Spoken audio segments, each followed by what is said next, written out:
Hi to everyone out there that's been watching my videos on Ehlers-Danlos syndrome and stiff person syndrome. I my last post was on August 3rd and I've made it to the 30th. However, it has not been easy. Um, Today is the first day that my nostril actually feels um, agitated. So, other than that, I really do believe that the Neocate Splash Junior is helping me with my mast cell activation disorder. It's bypassing the duodenum, so the Dunhoff tube was the best way to go. I can finally pronunciate things, and tonight was the first time that I left my house and got something done. I got my hair cut because, well, I needed it because this part keeps spasming. First off, I'm having a lot of spasms that move through the left side of my body and a lot that move through my entire body.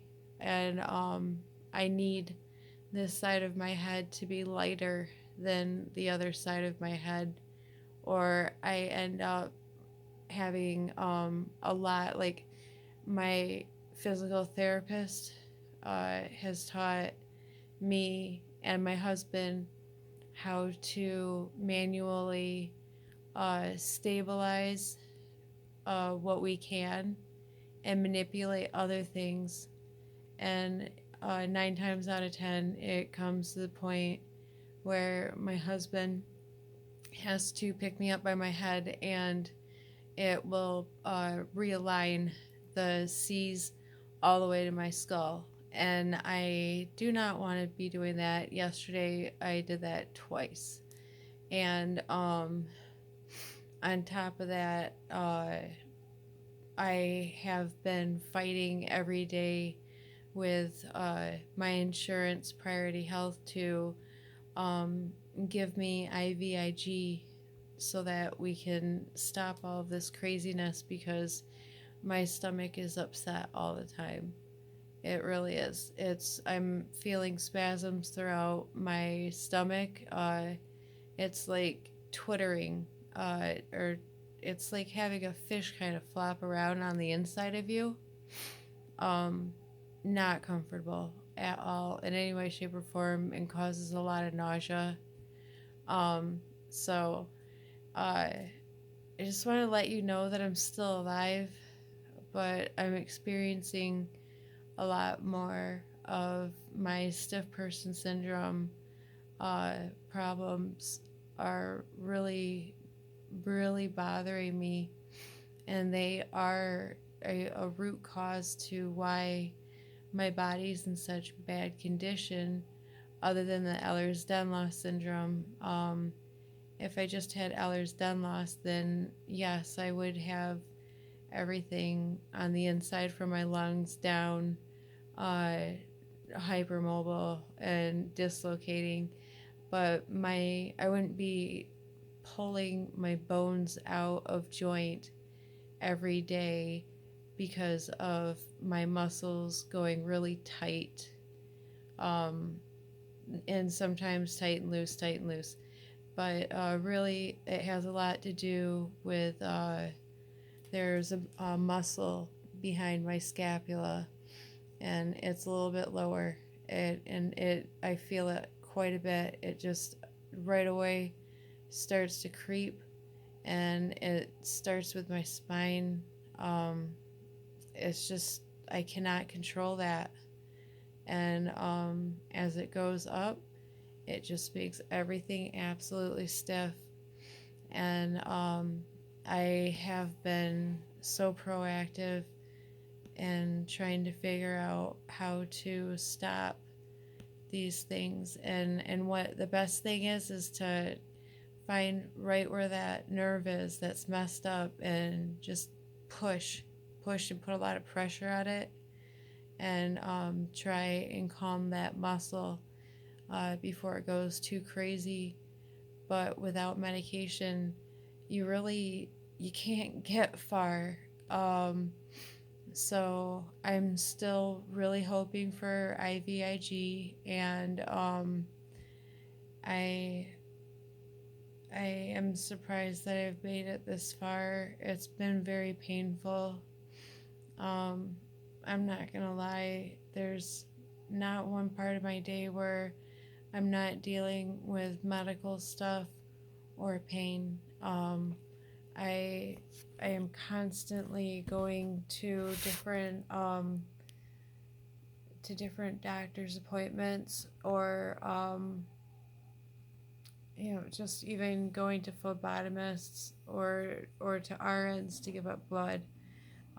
So I've gotten uh, I've gotten pretty far when it comes to who I need to call to notify them about what happened at U of M, but I haven't gotten as far as I need to, and it's pretty hard. It's definitely it's almost impossible, downright impossible, to even find out her name. Um, I'm working on it, but and I've also, because the decision to deny me was given, I said no, no, this is the reasons why. So I do have a case manager working on that, and I have a case manager working on what happened at U of M. There is something that I never mentioned in my last video. The signs of someone who doesn't. Uh, this is the red flags that went off when I was denied my medications. At first, I told my nurse when I met her. Well, she came into the room and she saw that the black marker was gone, and she was like, "Just a second, I'll be right back." And so she went just across the hall and came back and said, "There aren't any Sharpies. There's no black Sharpies anywhere." And I was like, it's really weird, like, because I've been getting a lot of compliments, like, about drawing, and I have my own set of Sharpies with me, and I offered to let her use my Sharpies to write down her name, and she said no, that's all right. And so she started going through my stuff, and I was like, I'm behind on my medications, and I'm standing up, rocking back and forth at this point, and I was sweating, even though my body temperature had dropped. So I told her that my insides were shaking, and that I was late on my medications. So I was supposed to receive at least 5 to 10 milligrams of Valium and Bentyl at that point. I was already a half an hour late on that, and then so we're moving into 11 p.m. and I'm supposed to get more antispasmodics and this stuff called Mestinon, which makes my duodenum work so that things go down into my intestines. And this girl, what she did was she didn't know where my medication list was. So I talked her through how to find it in Epic, and where to find the different the different medications, and the notes about how important it is to keep me on track, or this will happen. You'll have me completely contorted and flopping around like a fish, or bones out of place. I'm still really sore. I'm in kidney failure. So these are things that just I can't. I'm waiting. It's a time thing. We're going through all the different steps, trying to figure out what to do, and so I'm headed towards another weekend with no answers, and she right away she finds the notes about what I'm allowed to have, and she she was not she she downplayed my pain. Everybody sweats, and I said, yeah, I'm sweating because I'm cold. I'm really cold. Like, my inside, my body temperature is dropped and I'm shaking. um and she saw how much Valium I was allowed. She saw how much Klonopin I was allowed, and my narcotic, the baclofen, even Mestinon, can be used as a street drug to ramp all of these medications into your system really, really, really quickly. And this is without injecting or anything crazy like that. Um, this is really, really horrible that she was able to see what I had and then quickly started moving about the room. She took my phone and put it up and made sure to have the rails up on my bed and told me to get in bed. And I said, I need you to check my vitals. If you don't believe me about my pain, my vitals will show you that I am in pain. And she also took my call button, and at first she put it up right by the phone where I couldn't reach it. And I said, I can't reach it. And she was messing with buttons, and I had no idea that she was actually making it so that my call light did not work. So when I was hitting my call light throughout the night, um, nobody was coming. And then when I was getting out of my room, in the beginning of the like night, morning, whatever you consider it, 12 a.m. To almost 3, uh, somewhere around there, every time the doctors, the other people would bring me back to my room, because as she left, she said, this one's going to be trouble. But she was moving around quickly around my room. She never took my vitals. She told me that I would not be able to get my prescriptions before she even talked to the pharmacist. And that's where I feel that it's really important to go back over my experience. And now that I have nutrients and I can speak more fluid, um, I, I really needed to correct my last video, because I did, again, I had a wonderful staff, but one nurse decided that she could take off with a large amount of Valium and a large amount of Klonopin, and anything else that I'm allowed, including promethazine. And I just flat out, I, I don't want to get on a social media or anything, but I need to know her name so I'm not in trouble. Uh, she is the one in trouble. This war on drugs is truly, it's hurting the patients more than anything. And I am in shock that I have spent all of this time going to different doctor's appointments and constantly going back and forth throughout my health portals, and trying to contact University of Michigan and I feel like I'm kind of getting somewhere, but I'm still very unsure. Um, I at this point I'm thinking they're gonna have another one of those group meetings without me. I've had nurses tell me that it's impossible for her to unhook um, my my call light. And no, it's not.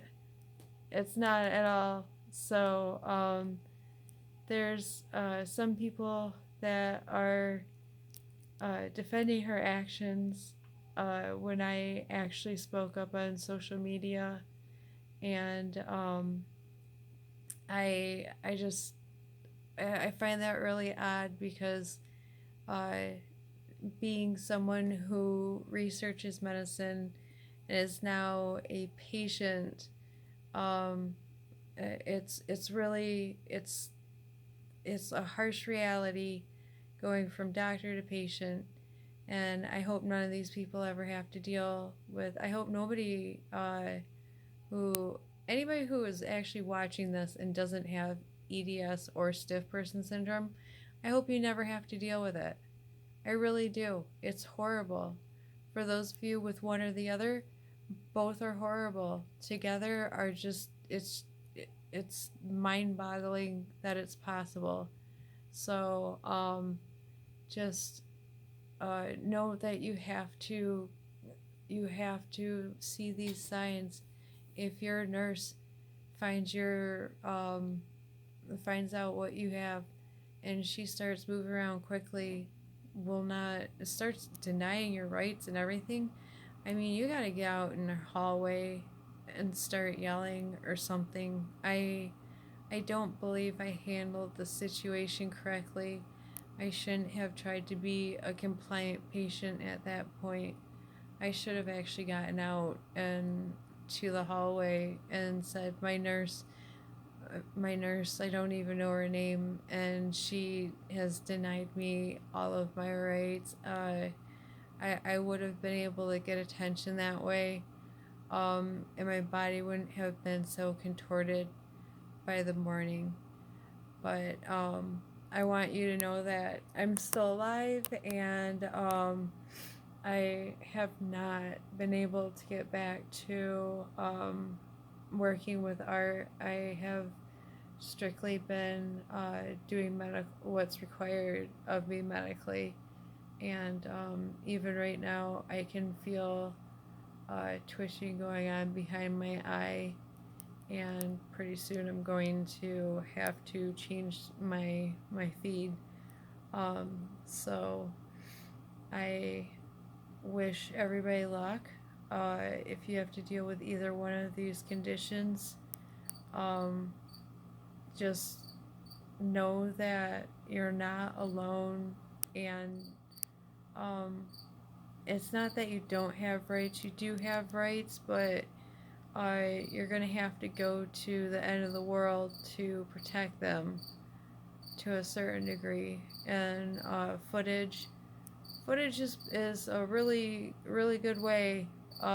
You can't deny footage. So um, and when it comes to reporting every little twitch and whatnot, I'm writing Epic, I'm writing my neurologist every single day, um, letting them know what's going on, because it's been very difficult. I haven't had one day without having something going on, um, and I really wish it wasn't this way, but it is. So I'm okay with that, and I I do plan to keep on fighting for my life and for what's right, and for other people to get better care than what I did um, long after I'm gone. So I hope that what I've shared with you guys has been helpful.